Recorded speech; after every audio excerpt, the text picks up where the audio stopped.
오늘 우리에게 주신 하나님의 말씀은 구약성경 전도서 1장 1절에서 7절까지입니다.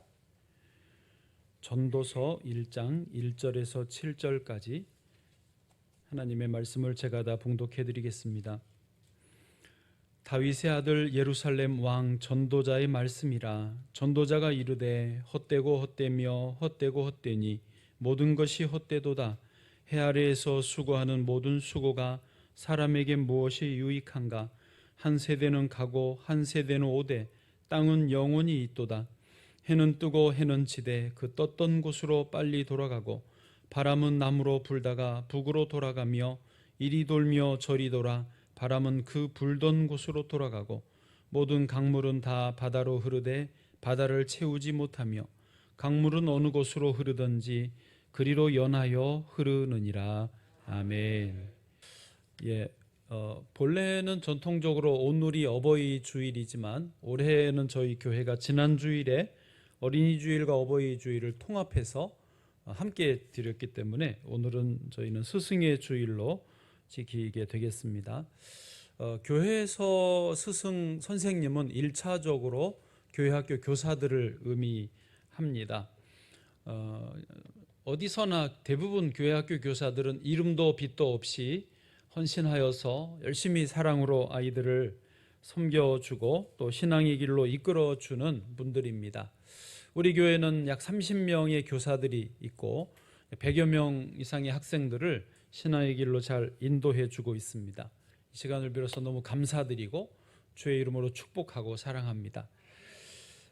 그리고 더해서 교사 타이틀은 없지만 교사의 역할을 하고 있는 분들이 많습니다.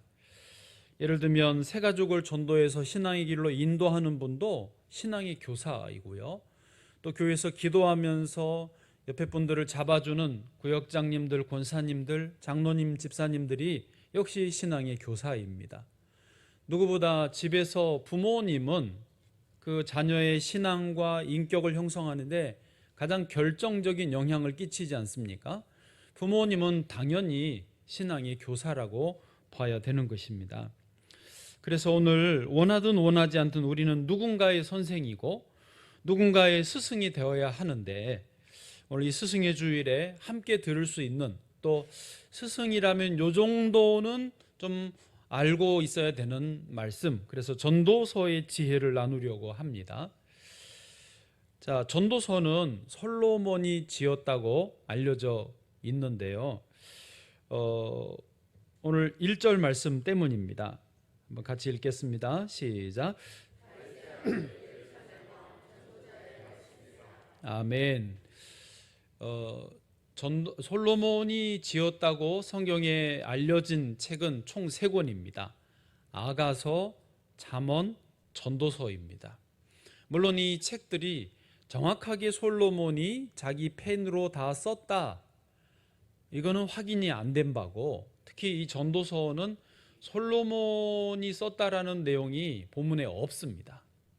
그래서 여러 이제 해석들이 가능한데 후대의 분들이 솔로몬의 말과 사상을 편집을 하고 정리를 했다, 이런 의미도 여기에 포함이 되겠는데요. 어쨌든 그런 맥락에서 이제 어쨌든 솔로몬이 쓴 세 책을 구분을 해보면 아가서는 솔로몬의 가장 젊을 때, 청년의 때에 사랑의 열정이 활활활 불타오를 때, fall in love, 사랑에 푹 빠질 만할 때에 쓴 책이 아가서입니다. 물론 아가서는 남녀 간의 사랑도 있지만은 주님과 교회의 사랑, 하나님과 하나님 백성의 사랑도 여기에 포함된다고 볼 수 있습니다. 두 번째 책이 잠언서인데, 잠언은 굳이 솔로몬의 그 시기를 보면 중년의 때에 그러니까 인생의 황금기에 썼다고 볼 수 있습니다. 왕으로서의 모든 풍요와 영광을 누릴 때에 하나님을 경외하는 것이 지혜의 근본이고, 하나님을 사랑하면 복을 받고 하나님을 떠나면 화가 있다, 저주가 있다, 이런 잠언의 지혜가 있습니다. 잠언의 지혜는 신명기적인 지혜와 좀 연결이 됩니다. 신명기 28장에 보면 하나님의 말씀에 순종하면 뭘 받고요? 복을 받고 하나님 말씀에 불순종하면 저주가 막 28장 후반부에 선포되어 있지 않습니까? 그런 권선징악의 그런 지혜가 잠언의 지혜 혹은 신명기적인 지혜라고 볼 수 있습니다. 그런데 이제 노년에 쓴 책이 전도서라고 보는데 전도서의 지혜는 잠언의 지혜와는 좀 구별이 됩니다. 인생을 쭉 살아보니까 솔로몬이 나이 다 들어서 여러 경험들을 겪고 돌아보니까 이게 꼭 잠언처럼 신명기처럼 정해진 대로 인생이 가지를 않더라는 거예요. 지혜자나 우매자나 죽음을 맞이하는 게 일반이고, 지혜자가 열심히 해서 나라를 세우고 성을 건축해 놨는데 우매자가 그 나라를 성을 이어받아서는 다 하루아침에 말아먹어 버리더라는 거죠. 지혜자의 수고가 다 헛된 것을 보면서 꼭 정해진 대로 가지 않더라. 그러나 그 속에서도 지혜를 발견하는 게 전도서의 지혜입니다. 여러분, 우리가 코로나를 지내면서 특별히 온 세상이 혼돈에 빠졌습니다. 전쟁으로 또 기후변화로 우리가 그동안에 가지고 있었던 가치관, 신념들이요 막 흔들리는 것을 경험했습니다. 그렇다고 하나님이 없냐? 또 그건 아니거든요. 그래서 이 흔들리는 혼돈의 세계 속에서 무질서처럼 보이지만 정해진 규칙대로 안 돌아가는 이 세상이지만 그 속에서도 규칙이 있고 그 속에서도 여전히 통치하시는 하나님이 계시더라. 그 하나님을 경외해야 된다. 이것을 가르치는 게 전도서의 지혜죠. 잠언의 지혜와는 좀 구분이 되는 것입니다. 그런 의미에서 오늘 전도서의 지혜를 스승의 주일에 나누면서 최소한 우리가 신앙적으로 누군가를 붙잡아주는 스승이 되고자 한다면, 신앙적으로 자녀를 붙잡아주고 신앙적으로 교회에서 선생님의 위치에서 그래도 기본을 하려면 잠언을 넘어서 전도서의 지혜 정도는 알아야 된다. 그걸 누려야 된다. 그런 차원이라고 하는 것입니다. 일단은 솔로몬은 지혜로 대표되는 인물입니다. 지혜 그러면 솔로몬이고 솔로몬 그러면 지혜입니다. 가장 대표적인 그 사건이 열왕기상 3장에 솔로몬이 젊은 나이에 왕이 되자마자 기브온 산당에서 하나님께 뭘 드리죠? 일천번제를 드립니다. 하나님이 감동을 하셔서 너 소원을 빌어라, 원하는 것을 말해라. 그럴 때 솔로몬은 부도 귀도 구하지 않고 장수도 구하지 않고 하나님께 지혜를 달라고 합니다. 그러자 하나님이 정말로 지혜를 주십니다. 그리고 같은 열왕기상 3장 바로 뒤편에, 그 지혜를 받은 바로 뒤편에 나오는 사건이 뭐냐면 재판. 두 엄마가 한 어린 아기를 데리고 와서 서로 자기 아기라고 우기잖아요. 솔로몬 왕이 어떻게 하죠? 아이를 반으로 잘라서 두 엄마에게 각각 줘라. 그러자 진짜 엄마가 기겁을 하고는 아기를 양보를 합니다. 그걸 보고 심리하여서 왕이 누가 진짜 엄마인지를 가려내 주지 않습니까? 다 탐복을 해요. 열왕기상 3장 28절입니다. 온 이스라엘이 왕이 심리하여 판결함을 듣고 왕을 두려워하였으니 이는 하나님의 지혜가 그의 속에 있어 판결함을 봄이더라. 아멘. 이 하나님의 지혜가 저 여러분에게도 있기를 축복합니다. 자, 그러면 평범한 사람은 얻기 힘든 이 하나님의 지혜를 전도서의 지혜로 우리가 오늘 좀 함께 배워보기를 원합니다. 오늘도 좀 이해하기 쉽게 세 가지로 소 제목으로 나누었습니다. 첫 번째 전도서의 지혜는 뭐냐면 세상은 짧다는 것입니다. 따라해 보세요. 세상은 짧다. 세상은 짧더라. 아멘. 자, 요 소주제가 나온 배경은요, 전도서 오늘 본문의 2절에 있습니다. 같이 읽겠습니다. 시작. 전도자가 이르되 헛되고 헛되며 헛되고 헛되니 모든 것이 헛되도다. 아멘. 자, 전도서를 읽으셨으면 이 헛되다라는 표현을 많이 들으셨을 것입니다. 전도서에 약 38번이나 나오고요. 성경 전체 한 70여 번 나오는 중에 절반이 전도서에 헛되다고 나옵니다.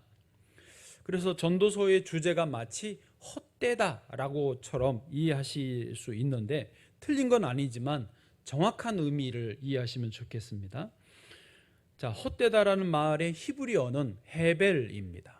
자, 헤벨도 해보실까? 헤벨. 예, 이 말의 의미는 헛되다 이 말도 되고요. 또 다른 한편으로 짧다 이 말도 됩니다. 그러니까 바람을 잡으려는 그 손짓, 바람이 잡혀요, 안 잡혀요? 안 잡히지 않습니까? 그래서 그게 헛되다라는 의미가 있고요. 또 추운 겨울에 호 하고 입김을 부으면 입김이 나왔다가 순간 사라지지 않습니까? 그게 이제 짧다. 그래서 이 헤벨의 헛되다와 짧다 두 의미가 다 있는데 비슷하지만은요. 둘 중에 우리 성경에서는 헛되다라고 번역을 취한 거예요. 그렇지만은 성경 문맥 전체를 좀 다시 읽어보면 또 전도서를 잘 보면은 짧다라고 보는 것도 더 좋습니다. 예. 그러니까 솔로몬은 세상의 모든 것이 짧더라라고 이야기를 하고 있다라는 거예요.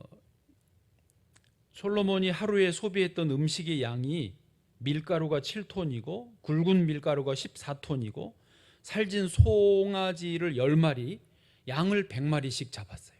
하루에. 우리는 10년을 먹을 수도 있으려나 모르겠는데 얼마 전에 아주 좋은데 식사하는데 양갈비가 나왔어요. 4명이 앉았는데 4대가 나왔어요. 이야, 그리고 제가 앉은 데는 2사람밖에 안 앉아가지고 2대를 먹었어요. 옆에 테이블에 1대 남았는데 안 먹고 남겨두고 나한테 자꾸 먹으라고 해서 3대나 먹는 호사를 누렸어요. 저는 3대 먹고 얼마나 감사했는데 솔로몬은 양을 100마리씩 하루에 잡았어요.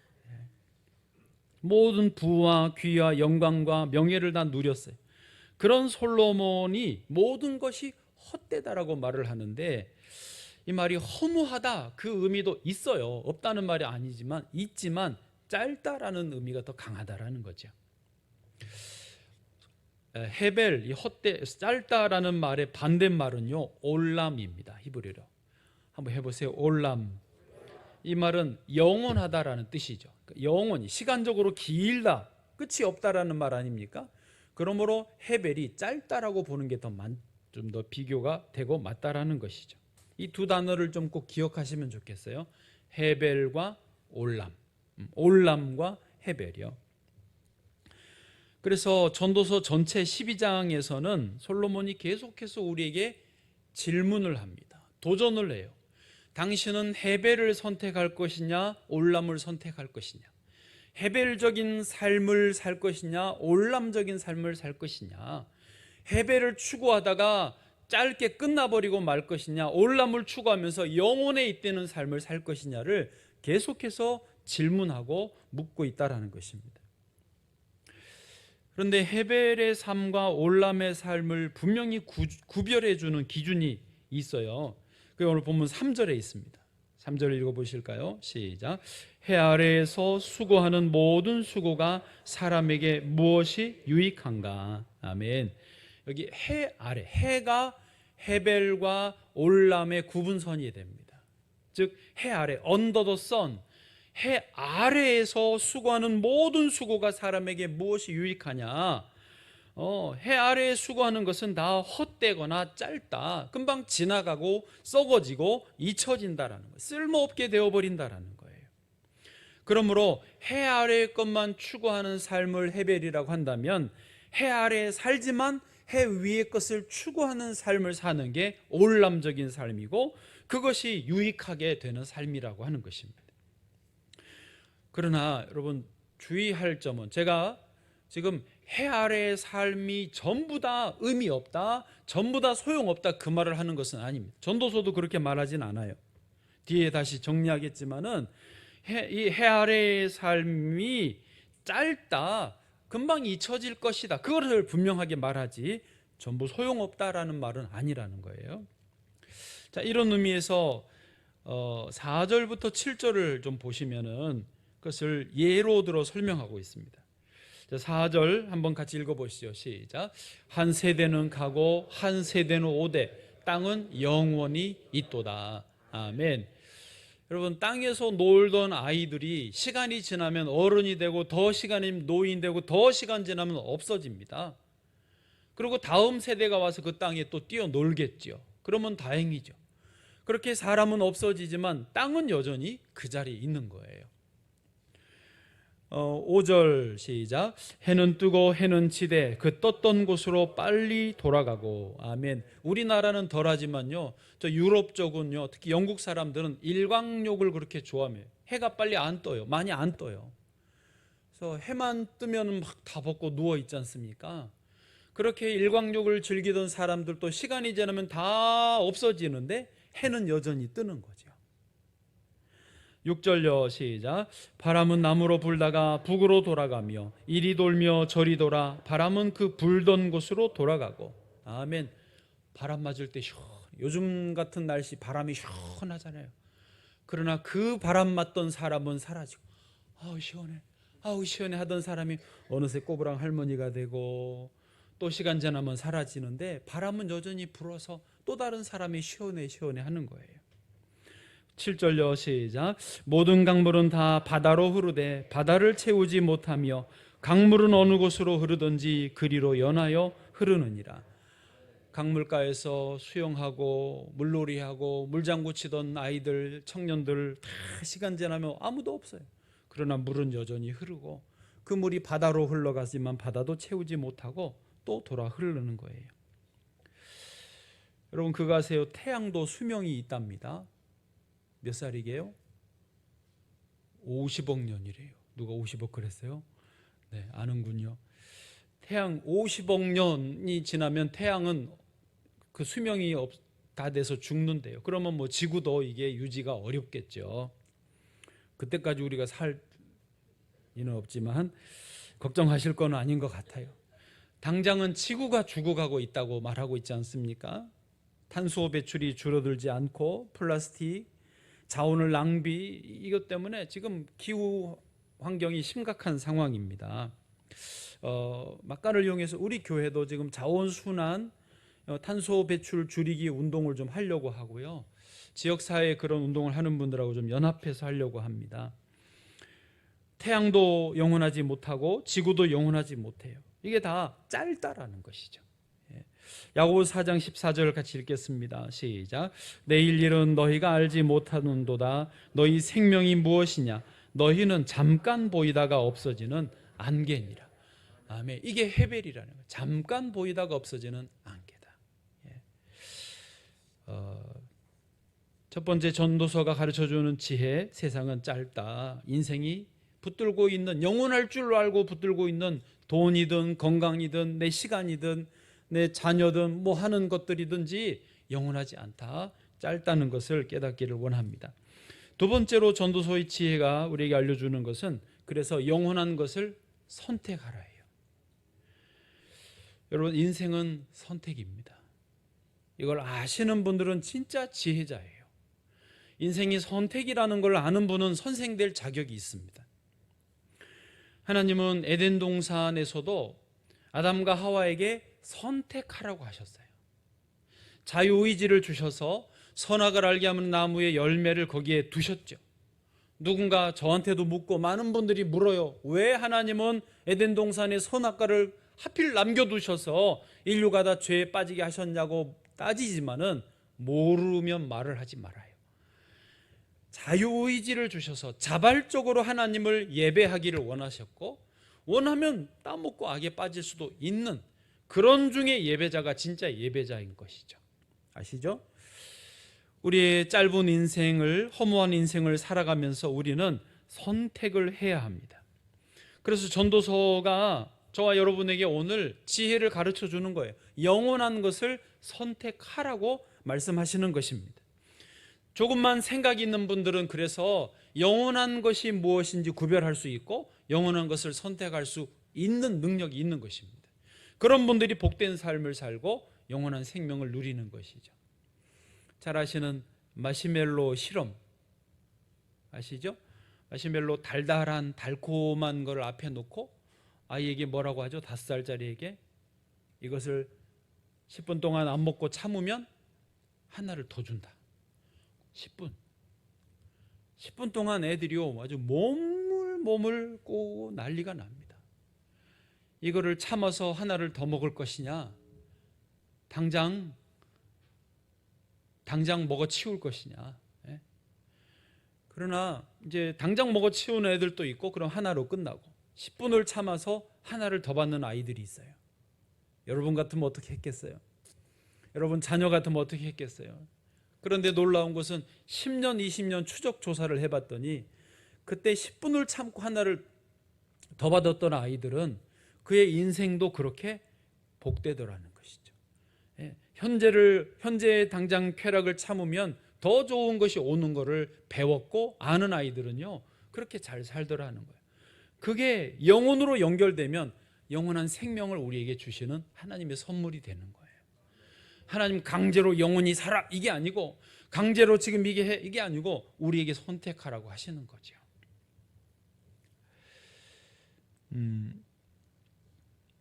그래서 3절 말씀에 다시 한번 보시면, 해 아래에서 수고하는 모든 수고가 사람에게 무엇이 유익한가? 즉 해 아래에서 당장 눈앞에서 이루어지는 것들은 아무 유익이 없다. 그래서 성경 전체로 볼 때 이 영원한 해 아래에 살지만 해 위에 있는 것을 바라보고 붙잡고 사는, 그걸 선택하는 삶의 최고의 선택은 뭐냐? 성경 전체에서 우리에게 분명히 이것을 가르쳐 줍니다. 그게 누구냐? 예수 그리스도를 선택하라는 거예요. 예수 그리스도만이 변하지 않으시고 사라지지 않으시고 영원히 계시면서 우리를 사랑하시는 분이라는 것입니다. 요한복음 1장 1절에요. 태초에 말씀이 계시니라. 이 말씀이 하나님과 계셨으니. 그러니까 예수님은 태초의 말씀으로 하나님과 함께 계셨습니다. 이 말씀이 곧 하나님이십니다. 그래서 그 말씀이신 예수님이 지금 현재를 살아가는 저와 여러분에게 말씀을 하세요. 말을 걸어와요. 예수님이 말을 걸어오는 게 말씀이 들리는 거예요. 영혼의 세계가 얼핏 느껴지고 보여지는 거예요. 사람들에게 그 기회를 주시는 거예요. 현재를 당장 눈앞의 것만 보고 추구하고 살아가는 사람들에게 얼핏 영원한 게 있구나. 아, 이 땅이 죽음이 있구나. 하나님이 계시구나. 예수님이 나의 영원한 구주가 되시는구나. 이것을 보여주시고 느끼게 하신다라는 거죠. 그런 의미에서요, 임사체험이라는 게 있어요. 임사체험 들어보셨죠? 죽음을 경험하는 거예요. 의사가 이 사람 죽었습니다라고 사망 선고를 했는데 그 사람이 진짜 죽었다가 깨어나는 거예요. 어떤 분은 그게 1분일 수도 있고 어떤 분은 5분일 수도 있고 긴 게는 몇 시간, 며칠이 되기도 합니다. 그런 분들이 있어요, 실제로. 그런데 죽었다가 깨어난, 죽으면서 이제 천국을 갔다 오기도 하고 어떤 분은 지옥을 봤다 하기도 하고 어떤 분은 심판주 하나님 앞에 자기가 섰다고도 합니다. 천국에 가서 누구를 봤다고도 하고, 예, 그런 분들이 있어요. 근데 이분들의 특징이 뭔지 아세요? 임사 체험을 한 분들은 그 전과 후가 삶이 완전히 달라지는 거예요. 왜요? 그것을 봤거든. 확실하게 자기가 봤거든요. 그러니까 이전과 똑같이 살 수가 없어요. 이전처럼 헤벨의 삶을 살 수가 없고 이제는 올람의 삶을 살 수밖에 없게 되는 것이죠. 같은 맥락에서요, 바울이 자기가 3층 천을 다녀왔다라고 말합니다. 혹시 더우세요? 더워요? 안 더워요? 예, 안 덥대요. 고린도후서 12장 2절 아주 약하게만 틀어줄래요? 아주 약하게만. 예. 고린도후서 12장 2절 같이 읽습니다. 시작. 내가 그리스도 안에 있는 한 사람을 아노니 그는 14년 전에 셋째 하늘에 이끌려간 자라. 아멘. 자기 이야기를 합니다. 14년 전에 셋째 3층 천에 가봤다라는 거예요. 여러분, 1층 천은 어디입니까? 요 세상입니다. 2층 천은요, 악한 영이 지배하는 어둠의 세상입니다. 3층 천은요, 저 하늘입니다. 하나님이 계시는 곳이죠. 그러니까 바울이 그 하나님 계신 곳을 보고 하나님 만나고 온 거예요. 거기서 우리가 다 지금 이 시간에 말할 수 없는 영원한 것, 영광스러운 것, 거룩한 것, 이 세상 것으로는 비교할 수 없는 아름답고 화려한 그 하늘을 경험하고 온 것입니다. 바울이 정말로 셋째 하늘을 이제 여기는 괜찮아요. 예. 보고 왔는지 안 보고 왔는지 우리는 모르지만은 바울을 보니까 진짜 보고 온 거예요. 왜? 바울은요 완전히 달라졌어요. 바울은 이 세상에 살면서 이제는 이 세상의 모든 것을 배설물로 똥으로 여긴다라는, 이 세상의 것이 나에게는 의미가 없다라는, 나는 빨리 하나님 품으로 가고 싶다라는 거예요. 나는 이 세상에서 예수 그리스도라는 지식 외에 모든 걸 배설물로. 그리고 그는 실제로 순교를 두려워하지 않고 복음을 전하고 다녔습니다. 세상에서 뭔가 좋은 집, 좋은 차, 좋은 어떤 휴양지 이런 게 아니라 영원한 하나님 나라에서 누리는 집과 차와 휴양지가 더 최고인 것을 알았기 때문에 그는 그렇게 산 거죠. 그러니까 임사체험을 한 사람처럼 바울은 분명히 그것을 보고 영원한 것을 선택한 것입니다. 제가 제주도에 잠깐 갔다 올 일이 있어서 1박 2일로 갔다 왔는데 가는 날 날씨가 너무 흐렸어요. 미세먼지도 많았어요. 김포에 가니까 미세먼지로 시야도 안 좋고 날이 흐려가지고 비가 올락말락하는 그런 아주 잔뜩 찌푸린 날씨에 비행기를 탔어요. 비행기가 뜨기는 할까? 뜨겠지. 근데 정말로 비행기가 떴는데요. 그 구름이 있지 않습니까? 구름을 이제 유턴해서 딱 뜨면 북쪽으로 뜨던데요. 그리고 유턴해서 남쪽으로 기술을 돌린다면은 올려요. 이제 그 상승하는데 구름을 통과할 때 막 진동이 있잖아요. 안전벨트를 매세요. 막 움직이지 마세요. 근데 신기한 게 구름을 통과하고 쫙 올라가니까 괜찮아요. 그런데 구름이 2층이던데 하나만 아니라 또 구름과 구름 사이가 이 공간이 있고 또 위에 구름이 있어요. 비행기가 그 두 번째 구름까지도 통과해 올라가더라고요. 쭉 올라간 김에 올라가요. 그래서 두 번째 구름까지 통과하고 나니까 이야, 제가 그래서 제 카톡에 푸사에 지금 그렇게 써놨어요. 구름 위는 그냥 맑다. 말이 필요 없어. 그냥 구름 위는 흔들림도 없고 비도 없고 미세먼지도 없고 너무 맑고 너무 깨끗한 거예요. 너무 이뻐가지고 사진을 찍어서 제 카톡에 푸사로 올려놨어요. 마침 석양이어가지고 저절로 시인이 되더라고요. 구름 위는 그냥 맑다. 딱 막다. 말이 필요 없다. 여러분, 우리가 이 땅에서 복잡합니다. 요한계시록에서 이 땅에는 눈물도 많고 질병도 있고 슬픔도 있고 그리고 사망도 있지만은 하나님의 나라에 가면은 눈물도 질병도 슬픔도 사망도 없어요. 외로움도 없어요. 거기는 그냥 다 맑아요. 하나님의 거룩하심이 있는 것이죠. 여러분, 그 하나님의 영원한 것을 선택하시기를 축복합니다. 감사하게도 하나님은 우리에게 그런 기회를 주십니다. 이어령 박사가 이제 돌아가시긴 했지만 70이 넘어 예수를 믿었는데 이분이 그 자기의 6살 때 경험을 책에 쓰고 또 88 올림픽 때 개막식을 이분이 다 기획했지 않습니까? 그때 기억하시죠? 6살짜리 아이가 굴렁쇠를 굴리고 운동장 한가운데를 이렇게 가는 장면. 그게 자기 경험이거든요. 자기 6살 때 시골에서 놀다가 친구들은 냇가에 가서 이렇게 수영하고 몇 감고 놀고 있는데 자기는 혼자 풀밭에서 굴렁쇠를 굴렸나 봐요. 근데 그 순간에 웬일인지 죽음이라는 것이 강하게 6살짜리에게 찾아왔고 그 자리에서 펑펑 울었다라고 하는, 그러니까 죽음이라는 게 다가왔다라는 것은 죽음 이후도 생각하게 되고 영혼이라는 것을 얼핏 생각을 한 것이죠. 그거를 그 올림픽 때 표현을 한 거예요. 그리고 그것을 나중에 이어령 박사가 이제 글을 읽고 쓰고 하시는 분이니까 그때 그 자기의 경험이 메멘토 모리구나. 죽음을 생각하라. 죽음을 기억하라. 그 죽음을 생각하고 기억할 때 인생은요 훨씬 더 의미가 있어지고 풍요로워지거든요. 지금 현재 보이는 게 영원한 게 아니고 내 삶이 영원하지 않고 죽음이라는 게 있다. 죄송한데 저도 그런 순간이 있었습니다. 6살이었으면 참 좋겠지만은 고등학교 2학년으로 제가 기억을 해요. 그날 가을이었고 도서관에서 학생들은 이미 다 수업이 끝나서 집으로 갔고 뭐 학원으로 갔고, 저하고 그 도서관, 넓은 고등학교 도서관에 대여섯 명 정도 남아 있었어요. 여기저기 뜨문뜨문. 가을에 도서관 앞에는 또 이렇게 이제 계단으로 응원석 같은 게 있고 가운데 농구장이 있거든요.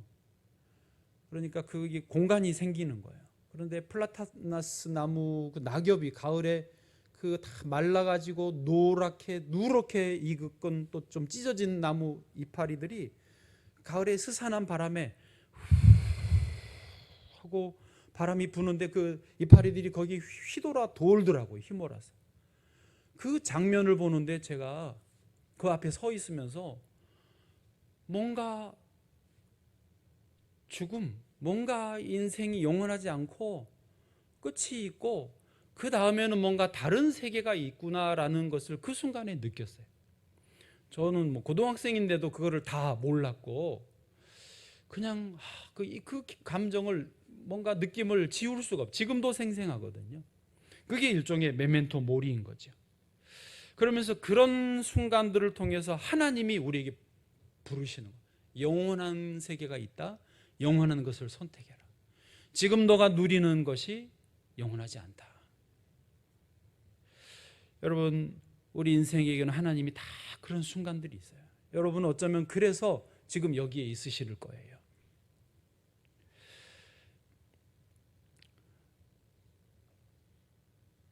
해밍웨이가 쓴 노인과 바다라는 소설이 있습니다. 아시죠? 저는 이제 영화로도 보고 책으로도 봤는데, 노인이 바다에 나가서 물고기를 잡습니다.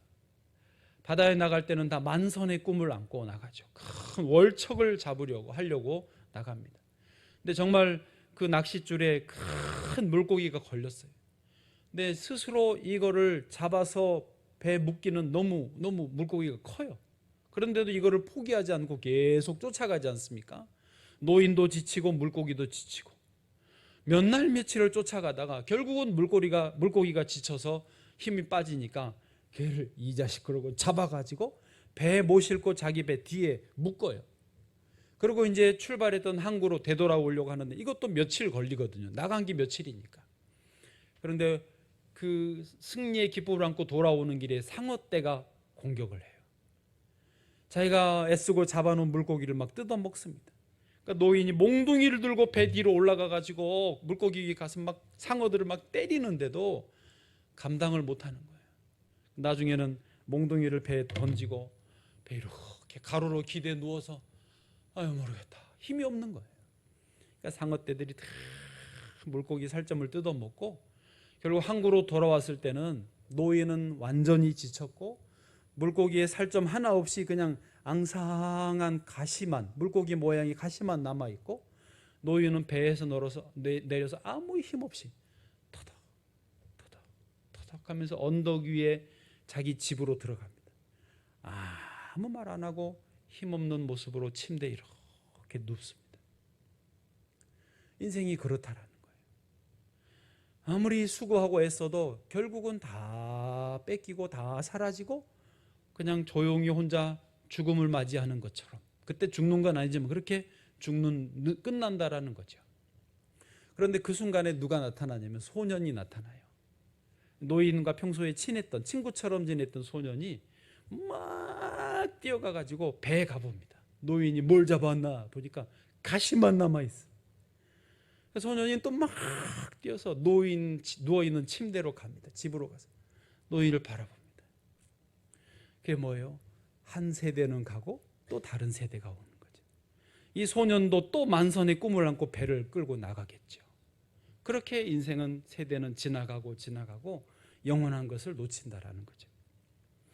해밍웨이는 이런 인생관을 갖고 살다가 결국 자기도 얼마 뒤에 자살해서 죽고 맙니다. 여러분, 우리의 공허함을, 인생이 이렇게 허무하고 짧고 공허함을 메꿀 수 있는 공간은 우리 안에 예수님이 채워질 때밖에 없습니다. 전도서 3장 11절 말씀입니다. 같이요, 시작. 하나님이 모든 것을 지으시되 때를 따라 아름답게 하셨고 또 사람들에게는 영혼을 사모하는 마음을 주셨느니라. 그러나 하나님이 하시는 일의 시종을 사람으로 측량할 수 없게 하셨느니라. 아멘. 영혼을 사모하는 마음을 주셨는데 그 마음을, 이 허무함을 채울 길은요, 예수님밖에 없습니다. 여러분, 예수님 안에 충만하시기를 축복합니다. 마지막으로, 그래서 세 번째, 그럼 우리는 어떻게 살아야 됩니까? 마음의 눈을 새롭게 해야 됩니다. 따라해 보세요. 마음의 눈을 새롭게 하라.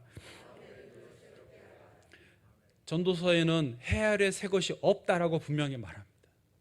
세대에서 세대로 이어지지만 새로운 게 아니에요. 그냥 했던 거를 사람들이 다 반복하고 있을 뿐이에요.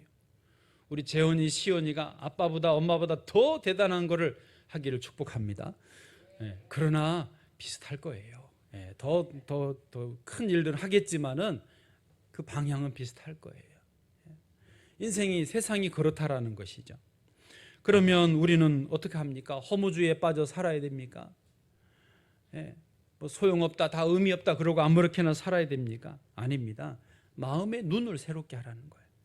늘 같은 날이 우리에게 반복되지만, 같은 음식을 먹고 같은 옷을 입고 비슷한 일을 하지만은 우리의 마음의 눈이 새로워질 때 이것은 매일매일이 하나님 앞에 은혜를 입은 새로운 날이라는 것입니다. 이 날이 특별한 날이고 지금 이 예배가 특별한 예배라는 것입니다. 예배를 드릴 때에 이 예배가 내 인생의 마지막 예배다라고 드리는 분들은요, 예배를 드리는 자세가 달라요. 이번 주 드리고 또 이번 주 드리는구나, 또 다음 주 또 드려야지, 그러는 분들은요, 예배가 새롭지 않아요. 그러나 밥을 한 끼를 먹어도 이 내게 주신 하나님이 최고의 식사다, 마지막 식사다 생각하는 분들은 그 한 입 밥알 한 톨이 너무너무 귀한 거잖아요. 그렇게 내 마음의 눈이 새로워지는 것이 우리에게 필요합니다. 그래서 전도사는 너희가 먹고 마시고 즐거워하라, 이것이 주님이 너희에게 주신 복이다, 복이라는 거예요. 이 땅에 사는 동안은 짧지만은 그 복을 누리라는 것이고, 이 땅에 해 아래 살면서 해 위의 것을 추구하고 선택하라는 것이죠. 그리고 이런 마음의 눈을 새롭게 하는 분들, 아까 임사 체험을 했던, 삼층전 체험을 했던, 영원한 것을 이해하고 믿음으로 받아들였던 이것을 아는 분들이 실제로 잘 삽니다. 형통합니다. 복을 누리는 것입니다.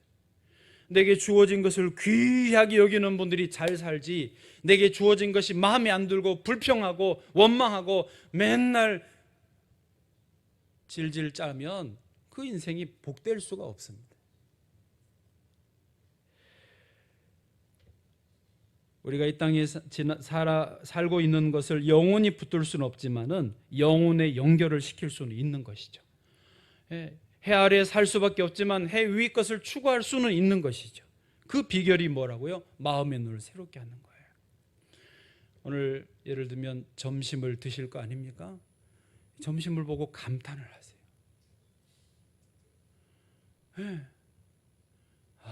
국이 짜다. 반찬이 뭐 별로 없네. 나 아직 안 봤어요. 모르겠어요. 여러분, 자기 몸에 독을 먹는 거예요. 왜 그러세요? 그러실 필요가 없잖아요. 이렇게 맛있게 차렸구나, 보기도 좋구나, 이건 찍어야 돼. 그리고 카메라를 음식 찍는 모드로 바꿔서 찍어보세요. 얼마나 이쁘게 나오는지 몰라요. 아무데나 올려, 그냥 올려. 이거 봐라, 오늘 교회 점심이다. 절밥 맛없다, 교회밥 맛있다. 올려. 감탄을 해야 돼.